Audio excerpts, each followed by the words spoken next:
আমাদের সমাজে এমন ঘটনা অহরই ঘটে চলেছে যে একজন অন্যের সাথে প্রেমের সম্পর্কে জড়ায়, প্রেমের সম্পর্কে জড়ানোর পরে মেয়েটিকে ছেলেটি নানান ধরনের প্রলোভন দেখিয়ে, বিবাহের আশ্বাস দেখিয়ে বা ভয়ভীতি দেখিয়ে শারীরিক সম্পর্ক করে, সেই শারীরিক সম্পর্ক করেই ক্লান্ত হন না, শারীরিক সম্পর্ক করার সময় ভিডিও ধারণ করে যেটা সামাজিক যোগাযোগ মাধ্যমে ছড়িয়ে দেওয়ার ভয় দেখিয়ে তার সাথে এই সম্পর্ক কন্টিনিউ করে, অথবা তার কাছ থেকে এই ভিডিওর ভয় দেখিয়ে তার কাছ থেকে আর্থিক সুবিধাও লাভ করে।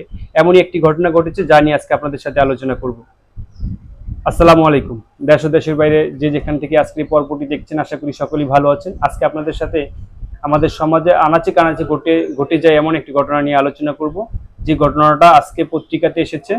আমাদের সময়ে পত্রিকাতে এসেছে নোয়াখালীর ছেলে, যিনি কিনা স্পেনে থাকে, আর যে মেয়েটার সাথে এই ঘটনা ঘটেছে তার বাড়ি হচ্ছে অন্য ডিস্ট্রিক্টে। ছেলেটার বাড়ি একটা ডিস্ট্রিক্টে, মেয়ের বাড়িটা অন্য ডিস্ট্রিক্টে। যেটা পত্রিকায় এসছে, আমি সবকিছু খোলাসা করতে চাচ্ছি না, আমি পত্রিকার তথ্যসূত্র দিয়ে দিয়েছি, এখান থেকে দেখে নেবেন। তো ছেলেটা মেয়ের সাথে সামাজিক যোগাযোগ মাধ্যমে তার সাথে যোগাযোগ হয় এবং সম্পর্ক হয়। সম্পর্ক হওয়ার এক পর্যায়ে তাদের সাথে নানানভাবে দৈহিক নানান জায়গায় গিয়ে তাদের মধ্যে দৈহিক সম্পর্ক হয়, এবং এই দৈহিক সম্পর্কটা করার সময় ছেলেটা মেয়েকে নানান ধরনের প্রলোভন দেখিয়েছিল। দেখানোর পরে তার সাথে দৈহিক সম্পর্ক করে, এবং দৈহিক সম্পর্ক করার যে গোপন দৃশ্যগুলো তিনি ভিডিও ধারণ করে তিনি এগুলা মেয়েটাকে বলে যে মেয়েটাকে এই ভিডিওর মাধ্যমে ব্ল্যাকমেইল করে তার কাছ থেকে 20 লক্ষ টাকা দাবি করে।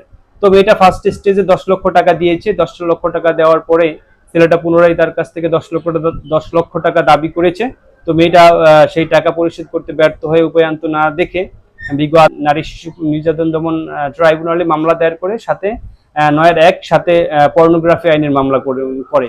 এখানে 9-1 স্পষ্টত বলা আছে যে যদি কোনো ব্যক্তি কোনো মেয়ের সাথে জোরপূর্বক বা প্রলোভন দেখিয়ে দৈহিক সম্পর্ক করে, তাহলে তার শাস্তি হবে যাবজ্জীবন কারাদণ্ড বা 14 বছর বা অর্থদণ্ড অথবা উভয়বিধ দণ্ডিত হবে।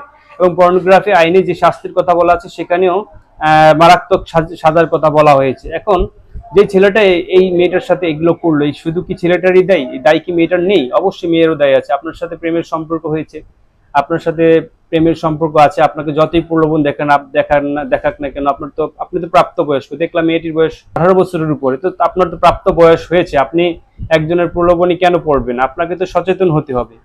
আমরা আসলে যখন একটা সম্পর্কের মধ্যে থাকি, তখন সেই সম্পর্কটাকে একদম দুনিয়ার সবকিছুর উপরে মনে করি, এবং যার সাথে সম্পর্কে থাকি তার সব কথায় বিশ্বাস করি, তার সব কথা শুনতেই ভালো লাগে। কিন্তু যখন এই কথাগুলো আদায় করে বা যখন এই সম্পর্কটা বহমান থাকে, তখন কিন্তু অনেকেই প্রতারণার আশ্রয় নেয়। সেই প্রতারণার আশ্রয়টা যখন একটা পর্যায়ে প্রকাশিত হয়, তখনই কিন্তু তাদের মধ্যে সেই সম্পর্কটা আর কন্টিনিউ করা সম্ভব হয় না। তখন কিন্তু একে অন্যের সাথে মনোমালিন্যের সৃষ্টি এবং মামলা মোকদ্দমা পর্যন্ত দৌড়াতে হয়। এখন সেই ছেলেটার বিরুদ্ধে মেয়েটা মামলা করার পরে বিজ্ঞ আদালত মামলাটা তদন্তের জন্য পিবিআইকে দিয়েছে, পিবিআইকে ব্যবস্থা নেওয়ার জন্য বলেছে। তো সেই মামলার খবর পেয়ে ছেলেটি তার বাবাকে নিয়ে চলে গেছে দেশের বাইরে। এখন ছেলেটি এবং ছেলের বাবাকে কিন্তু মামলা আসামি করে মামলা করার পরে ছেলে এবং ছেলের বাবা তারা দুজনেই লন্ডন দেশের বাইরে চলে গিয়েছে। এখন এই যে মেয়েটি তার সর্বশ্রেষ্ঠ সম্পদ বা তার জীবনের অমূল্য সম্পদ, যেটাকে কোনো টাকা পয়সা কোনো কিছু দিয়ে মূল্যায়িত করা যাবে না, তিনি যে তার সতীত্বটাকে হারিয়ে ফেললেন। এখন এই যে মামলা মোকদ্দমা করে হয়তো ওই ছেলেটি একদিন দেশে আসলে হয়তো তিনি সাজার সম্মুখীন হবে, কিন্তু মেয়েটা যে সর্বস্ব হারিয়ে ফেললো, এটা তো আর তিনি কখনোই ফিরে পাবে না।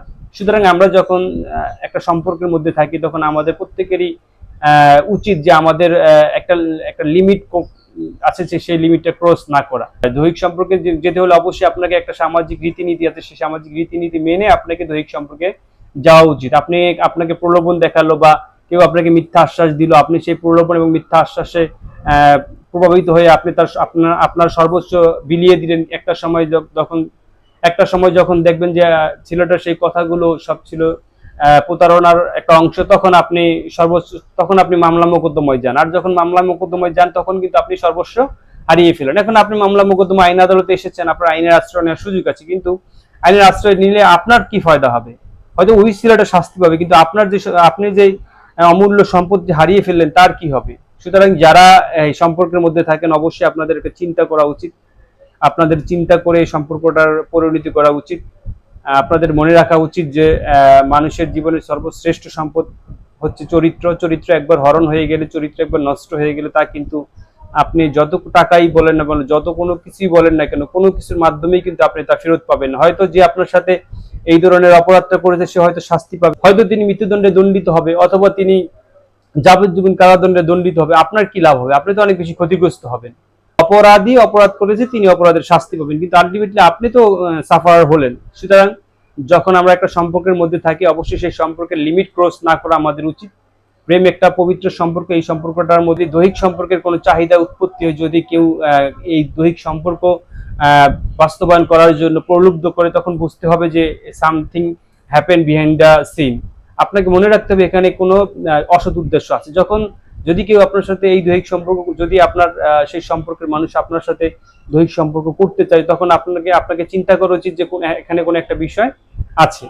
আপনি দৈহিক সম্পর্ক করবেন, আপনি সামাজিকতা আছে, আমাদের ধর্মীয় বিধান আছে, সেই ধর্মীয় বিধান মোতাবেক আপনারা সেই কাজটা আগে করে তারপরে আপনারা দৈহিক সম্পর্কে যান। কিন্তু যদি আপনারা আবেগে বশবর্তী হয়ে যদি দৈহিক সম্পর্কে চলে যান, সেক্ষেত্রে কিন্তু সেই অপরাধী হয়তো আপনি শাস্তি পাবে, অপরাধী হয়তো বা সর্বোচ্চ শাস্তি পেল, কিন্তু আপনি তো সর্বস্ব হারিয়ে নিঃস্ব হয়ে গেলেন। সুতরাং আমরা যারা সম্পর্কে থাকবো, অবশ্যই আমাদের সচেতন থাকা উচিত। দৈহিক সম্পর্কে যাওয়া উচিত না। দৈহিক সম্পর্কে যেতে হলে যা যা আগে করণীয় তা করে তারপরে দৈহিক সম্পর্কে যাওয়া উচিত। আর আইনে যেটা বলা আছে যে অবশ্যই অপরাধী শাস্তি পাবে, সেই অপরাধী যত বড় প্রভাবশালী হোক, আপনার অপরাধীরও শাস্তি আছে। আপনারা হয়তো অনেকে মনে করতে পারেন যে আমি এটা করে ফেললে হয়তো ভবিষ্যতে আমার কিছুই হবে না, আমার পাওয়ার আছে, ক্ষমতা আছে। আসলে পাওয়ার ক্ষমতা কোনো কিছু কিন্তু আইনের কাছে আসলে পাওয়ার ক্ষমতা কোনো কিছুই কিন্তু আইনের চেয়ে বড় নয়। আইনের কাছে আপনার সুপর্দ হতেই হবে। সুতরাং প্রেম ভালোবাসার সম্পর্কের মধ্যে দৈহিক সম্পর্ক নিয়ে আসা অত্যন্ত খারাপ এবং জঘন্যতম অপরাধ। আপনারা প্রেম ভালোবাসাকে সফল পরিণত করুন, তারপরে আপনারা সুন্দর একটা ভবিষ্যৎ জীবন লিড করুন। তাহলে আর এই ধরনের মামলা মোকদ্দমা, এই ধরনের হ্যারাসমেন্টের সৃষ্টি হবে না, এবং সমাজটাও সুন্দর হয়ে যাবে। সমাজেও কোনো ধরনের অসঙ্গতি বা অসামাজিক কার্যকলাপের উদ্ভূত হবে না। পত্রিকা, নিউজে বা টিভি চ্যানেলে আমরা এই ধরনের কোনো খবর আমাদের চোখে আসবে না। সুতরাং আপনারা যারা প্রেমের সম্পর্কের মধ্যে থাকেন, বিবাহ বন্ধনের আগে দৈহিক সম্পর্ক থেকে বিরত থাকুন। আশা করি আজকের আলোচনাটি বুঝতে পেরেছেন। আপনারা সকলেই ভালো থাকবেন। আপনাদের সুস্বাস্থ্য দীর্ঘায়ু কামনা করে বিদায় নিচ্ছি। আমি advocate Lokman Hossain, Bangladesh supreme court বর্তমানে শরীয়তপুর জেলা ও দায়রা জজ আদালতে প্র্যাকটিস করছি। আল্লাহ হাফিজ।